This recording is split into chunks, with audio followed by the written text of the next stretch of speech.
Assalamualaikum warahmatullahi wabarakatuh.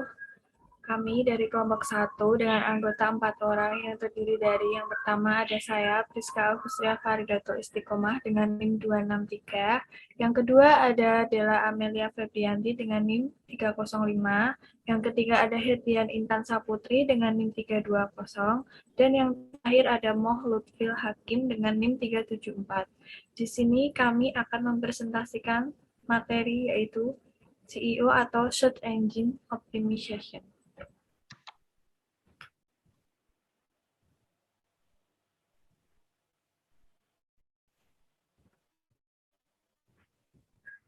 Latar belakang. Latar belakang dari SEO sendiri itu terjadi karena perkembangan teknologi web dan internet yang ada saat ini memungkinkan seseorang membuat website yang diinginkan menjadi lebih mudah.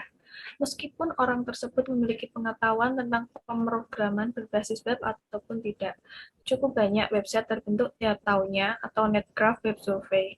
Berbagai website tersebut berusaha menjadi situs yang terkenal dan paling banyak dicari di internet, terutama di search engine atau mesin pencari. Secara logis, website yang menempati posisi teratas pada hasil pencarian memiliki peluang lebih besar untuk mendapatkan pengunjung. Salah satu metode yang dapat digunakan untuk mencapai hal tersebut adalah dengan menerapkan metode SEO.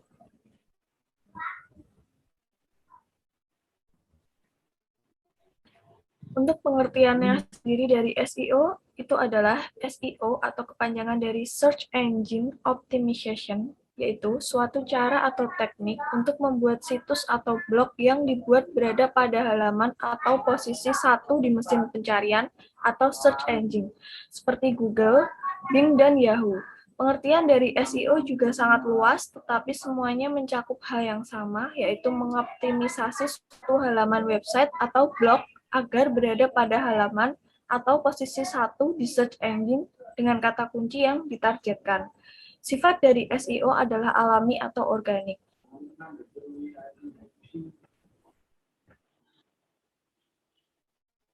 Tujuan dari SEO sendiri itu ada dua, yaitu tujuan dasar dan tujuan utama. Untuk tujuan dasarnya, menempatkan sebuah situs web pada posisi teratas atau setidaknya halaman pertama hasil pencarian berdasarkan kata kunci tertentu yang ditargetkan.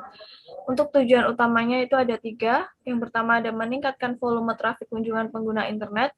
Yang kedua ada meningkatkan kualitas trafik kunjungan calon konsumen produk atau jasa.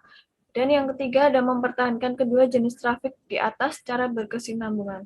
Untuk selanjutnya akan dibacakan oleh Dela. Selanjutnya yaitu alasan mengapa pentingnya CEO.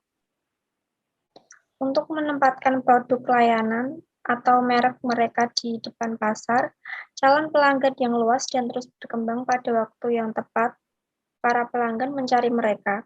Itu posisi pemasaran yang cukup menggugah terutama bila Anda mempertimbangkan volume yang terlibat.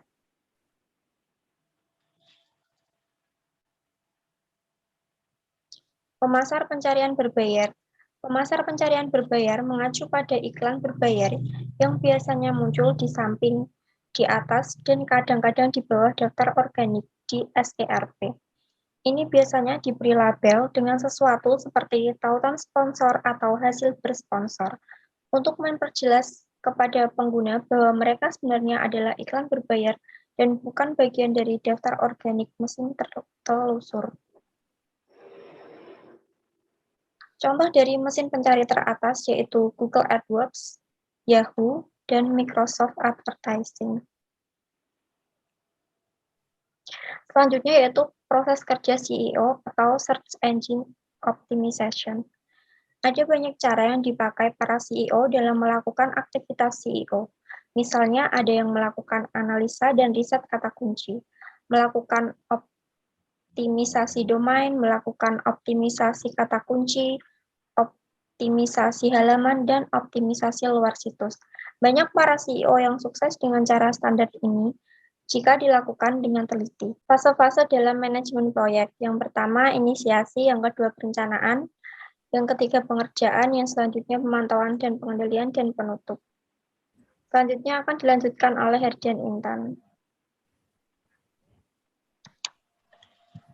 Manfaat SEO atau Search Engine Optimization. Pertama, ada konversi umum, meningkatnya popularitas dan otoritas situs web sehingga mudah dijangkau oleh calon audiens, pengguna informasi, atau konsumen produk jasa yang ditargetkan. Kedua, meningkatnya otoritas brand dan kepercayaan konsumen atau komunitas terhadap perusahaan, profesional, atau personal, sehingga situs tersebut menjadi acuan atau referensi di bidangnya. Dengan syarat situs tersebut memiliki isi yang unik, bagus, dan berotoritas authorized konteks. Yang kedua ada konversi utama. Yang pertama, akibat konversi kembalinya pengunjung ke situs pemilik. Waktu kunjungan yang relatif lebih lama dan interaksi lainnya yang menyatakan penilaian positif pengunjung situs kepada situs web. Yang kedua, akibat konversi mikro di atas, maka tingkat pencapaian objektif utama situs web juga akan meningkat. Inilah yang disebut dengan konversi makro.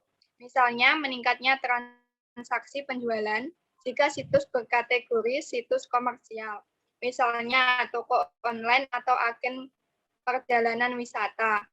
Meningkatnya jumlah pengunjung harian jika situs yang dimiliki adalah situs berita.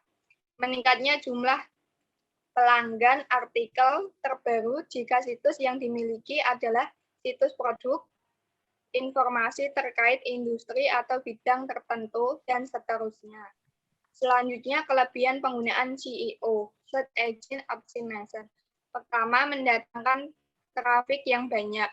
Semua pasti tahu, jika situs atau blog berada pada halaman satu search engine, pasti akan mendatangkan pengunjung atau trafik yang sangat besar, tergantung pada keyword yang ditarget dan besar kecilnya data hasil pencarian dari Google Planner. Kedua, dan meningkatnya penjualan. Jika suatu situs menjual suatu produk atau barang seperti Lazada.co.id yang menjual aneka barang seperti laptop atau lainnya, maka jika ada orang mencari di Google dengan keyword jual laptop murah, kemudian situs tersebut ranking 1, maka sudah 95% Lazada akan mendapatkan penjualan dari hasil SEO tersebut. Ketiga, meningkatkan daya saing. Mudah saja untuk keuntungan SEO yang satu ini. Jika posisi suatu situs lebih tinggi, maka secara otomatis daya saingnya pun akan lebih tinggi. Selanjutnya akan dibacakan oleh Mas Hakim. Kekurangan pada SEO. 1. Membutuhkan waktu yang panjang. 2. SEO memerlukan kemampuan teknis yang rumit. 3. Terlalu banyak yang tidak bisa kita kontrol pada SEO. Yang terakhir adalah sulitnya mengukur kesuksesan SEO.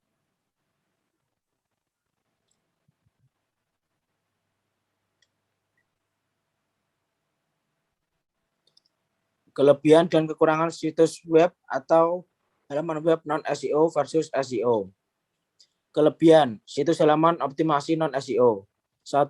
Jika dimunculkan oleh Google, bisa berada di nomor 1, 2, atau 3 hasil pencarian, atau berada di atas hasil pencarian situs halaman yang di-SEO-kan. Yang kedua adalah bisa langsung berada di halaman 1, bahkan nomor 1 hasil pencarian Google hanya dalam waktu kurang dari 1 jam, sehingga bisa segera memasarkan produk atau jasa dan segera mendapatkan keuntungan penjualan. Kelebihan situs halaman optimasi SEO. Jika sudah berada di halaman pertama, hasil pencarian Google sesuai dengan kata kunci yang ditarget, situs halaman akan memiliki kesempatan tampil selama 24 jam.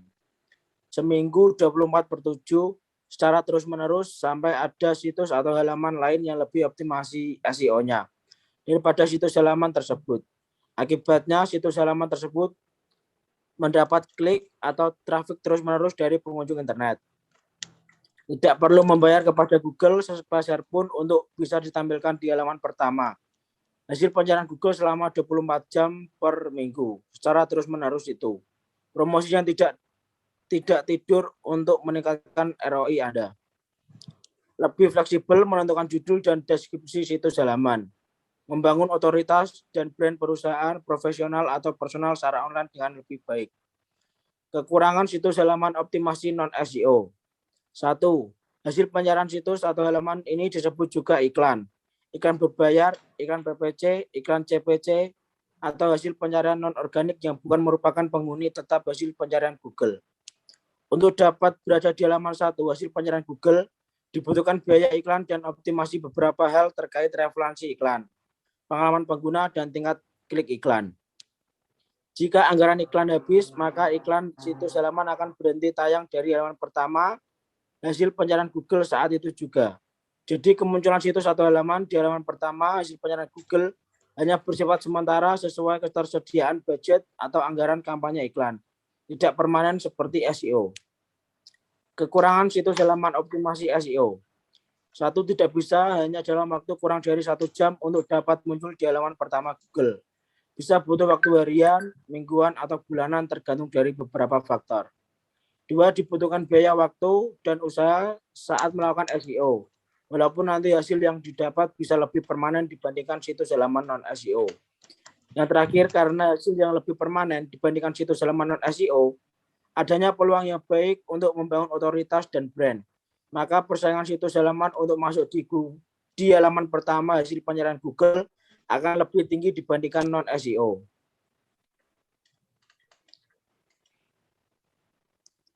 Kesimpulan, SEO adalah singkatan dari Search Engine Optimization, yang jika diartikan dalam bahasa Indonesia berarti optimasi mesin pencari. Secara sederhana, SEO dapat diartikan sebagai sebuah teknik dan proses yang dilakukan secara sistematis yang bertujuan untuk memperbanyak jumlah kunjungan ke sebuah website tertentu dengan memanfaatkan mekanisme kerja atau algoritma mesin pencari seperti Google, Yahoo, Bing, MSN, dan lain sebagainya. Dengan penerapan metode SEO, sebuah website dapat mempunyai peringkat yang tinggi pada halaman hasil pencarian mesin pencari. Makin banyak pengunjung yang datang, maka semakin besar peluang pemilik website untuk menjual produknya maupun membagi informasi yang dimiliki. Sekian presentasi dari kelompok 1. Apabila ada kesalahan, kurang lebihnya mohon maaf. Terima kasih. Wassalamualaikum warahmatullahi wabarakatuh. Waalaikumsalam warahmatullahi wabarakatuh.